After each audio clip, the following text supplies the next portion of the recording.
So, Pokemon has been a really popular source for Creepypasta stories and whatnot, so since I'm going back to Lavender Town anyway, let's talk about the Buried Alive stories. The first one is straightforward, in which it tells you about how the code was found and what happens when you activate on your Pokemon cartridge. The second one is all about a hacker helping a friend fix the code so he can go through the Buried Alive fight, but things get weird when his Raichu gets a sinister attitude after succeeding in his endeavors. It's to the point that he kills what I can presume to be a zombie, and by the end is covered in patches of blood because of it. It was pretty interesting to try to give a full story to this character. Good things always don't actually exist. Yay! Fresh meat! This is Buried Alive.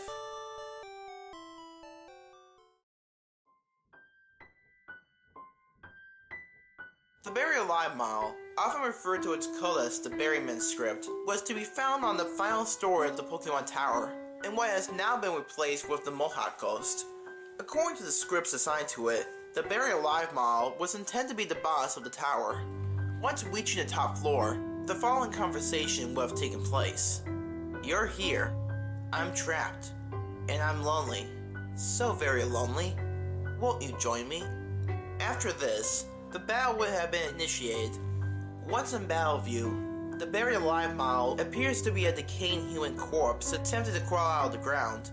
It has been programmed to have 2 white hands, a Gengar, and a Muck.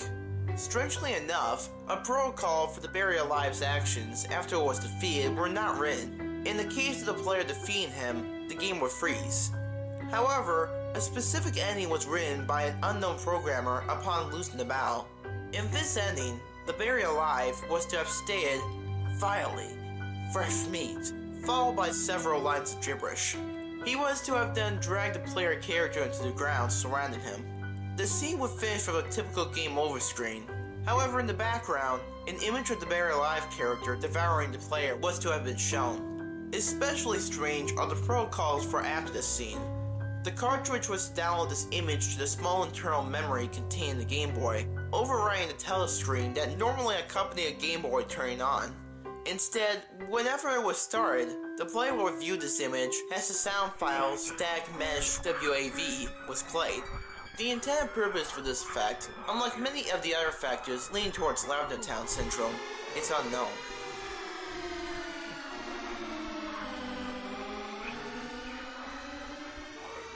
Remember the Buried Alive story? The story about an undead corpse that supposedly was originally going to be the boss of Pokemon Tower in Lavender Town, which some people actually believe? I never believed a single bit of it. Just to prove it was fiction, I copied the files of my Pokemon Red game onto my laptop and took a look at as much of the game codes as I possibly could. While looking into the unused code and sprites, I looked for whatever supposed sprites and code like Right Hand or Buried Alive. I found nothing on the right hand at all. No sprite, no code, no nothing. However, Buried Alive is, for the most part, a different story. I found something, a sprite called Buryman, almost like the Buryman script in the story. I don't remember what file it was, but it wasn't GIF as far as I know, since the original Game Boy can't read GIF images. The sprite looks very different than the one I see circulating the web all the time. The sprite was still basically a zombie coming out of the ground, but part of his left arm seems to still be on the ground, while the right arm was bent on the ground as if it were crawling. About 1/4 of the chest is concealed by the sprite's arm. A bit that was visible shows a bare chest with its ribcage clearly visible under the skin. Some parts of the skin seem to have rotted away, exposing rotting muscle and bone, including a few ribs. I can only describe its face as to be as grotesque as the 8-bit system will allow. Its mouth was wide open as if it was dislocated, with half of its lower jawbone being clearly visible with what seems to be some teeth missing, possibly rotting away. How obvious. Its eyes seem to have an eternal blink-white stare. I also note the dark gray around its right eye, but this is likely discoloration. I was perplexed by the sprite, so I went to see if there was any code attached to it. Well, to my surprise, yes and no. There seemed to be a code related to Buryman, but nothing is really attached to it. In fact, much of the script is a scrambled mess. Much of it missing or changed drastically so it would not work. It seems to be intentionally altered by quite possibly the team at Game Freak. They did a damn good job ripping the code apart, rendering it useless data, but it was never gotten rid of like I imagined they would likely would. Could Game Freak have forgotten about it, or were they just too lazy to remove it? I don't know. For what remained of the intact portions of code, I could only find 3 things that really matter at all. The code is likely from sometime in the pre-alpha stage, but I'm not certain. It was to have 4 Pokemon, a Gengar, a Muck, a Haunter, and a 4th lost in the scrambled code. Buryman did not just give you money and go like most trainers. Instead, he had a script all to himself upon his defeats, which maybe was why some people say the game froze upon beating him. I had to take this to a friend I knew. He was a far better programmer than I am, and understands this stuff a little more. Maybe he knew something.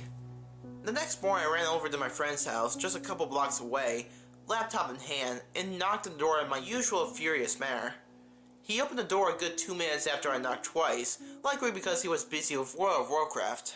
I go inside the house, and just after entering his bedroom, I pull out my laptop, told him about what I was doing, and show him the spray and the scrambled code. He carefully scanned everything to look for bits of useful code hidden within the jumbled mess. He told me he could make major alterations to the code to fix the Buryman scripts and make it possible to fight it. However, it would likely take all night to perform it, and it would have to be played on an emulator, which I have Visual Boy Advance, as he would not alter the game cartridge itself out of respect. I accepted his deal, loaded the files into a flash drive, and handed it to him. He then asked me how far I am into the game. Last time I remember, I had just beaten Erica, healed up, and ready to return to Lavender Town. I told him this. He was remarked at how convenient it was, and left taking the flash drive with him. The next day my friend came back to my house and handed me the flash drive. He told me he made all the needed alterations and managed to keep my progress. Wasting no time, I popped in the flash drive, loaded my VBA, loaded the altered game, and went on from there. I made it to Lavender Town and went into Pokemon Tower. Seemingly, everything is the same as an unaltered game. Going out to the first 2 floors, finding some Ghastlies and the occasional Hunter. Everything was normal. That is until the 3rd floor. From there, after being the first channeler on that floor, I began to hear strange noises, like the sounds of digging and tiles being broken. As I ascended the floors of Pokemon Tower, I began to hear moaning from time to time, as if someone was in pain. However, it sounded so distorted, it didn't sound like a moan in pain.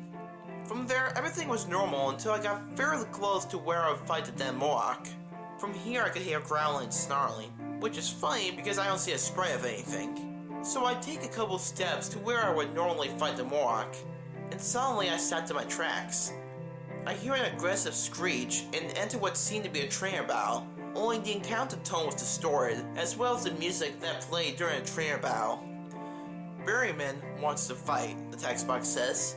There I see the zombie spray I saw just days before. I first bring out my Raichu. It brings out a Haunter. A quick Thunderbolt caused the Haunter to faint. Now keep in mind, my Pokemon are all about over level 40, just to give you a heads up. For whatever reason, as this thing brought out its next Pokemon, a Mohawk of all things, the music began to distort, becoming slower and slower as time passed, almost in a demonic manner. I brought out my Gyarados and took care of the Mohawk with ease. Next was Gengar. I expect things to become even creepier from here. I brought out Myuu, and sure enough, a dose of Psychic does the trick. Psychic's sound was different this time. Rather than the usual sound, a remixed version of the sound including high-pitched beats play instead. I wasn't affected by the sound despite being able to hear the high-frequency sounds quite clearly, but I bet that would really give someone a headache given circumstances. Finally, Buryman was down to its last Pokemon, a Muck. Same deer as Gengar, Psychic. It still had the weird sound before against Gengar. I won! Oh wait, have I won? I clearly beat him, but it's not showing the usual victory sequence. For a few moments, the music was gone. Everything was silent. The screen went black for a fraction of a second, and immediately after came a horrid scream. Not like a scream for help, but like the scream from before when this battle began. The music played again, only this time it was about 3 times faster than usual, and Buryman came out into view. Not to admit defeat, but from the looks of it, to fight me and my team. The level was blank, only showing its name above the health bar. So I guess this is what happens. Am I surprised? Slightly. I wasn't given a choice to switch Pokemon. Raichu automatically switched at Myuu. Why? Why is that? Anywho, onto the battle.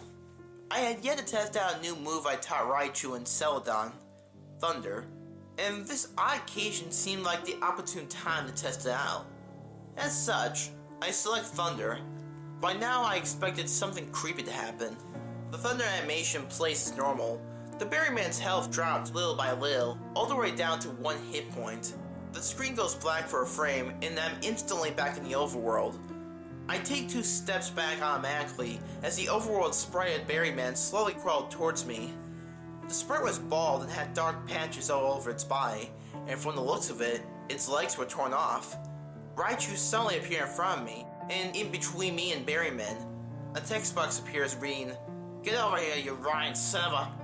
I press what was mapped as the A button, and the screen goes black again. The sound clip of Thunder played, and the screen rapidly flashed as if it was trying to give you a seizure. With each flash, showed a picture of an undead man without legs being ripped and blown apart. After the sequence, I'm back in the overworld. Only this time, where the Buryman sprite was, is now a pool of blood, as was the area surrounding it. Raichu was back in his ball. I went and checked the summary, and immediately I see the sprite is not all the same. Raichu was staying up straight, had his arms crossed, was covered in patches of blood, and had a smirk on his face. Is my Raichu suddenly Max P now? Also, he now seems to be level 50, which is strange, he was 44 before. I didn't exactly get any notice of XP gain, or level up. Going back to the overworld, the tower was silent. I go to the top floor expecting the rest of the game to play like normal, but no. Only Mr. Fuji happens to be there. No rockets. Nobody. As normal, I escort Mr. Fuji back to his house. He gives me the Poke Flute, and I continue on my way. Only Lavender Town's music is not playing. In fact, nothing was playing at all. The entire town was completely silent. As I go onward to Route 12, I face myself with the questions I asked before. Why would the script scramble for these things and not simply delete it entirely? Was Game Freak too lazy or too busy to get rid of it? Or did they know someone would hack the game one day and scramble the script and to make it hard to reimplant? I may never know such things, nor do I wish to know. Some things should remain a mystery. Ignorance is bliss at this point. All I know is that I should never play Pokemon again.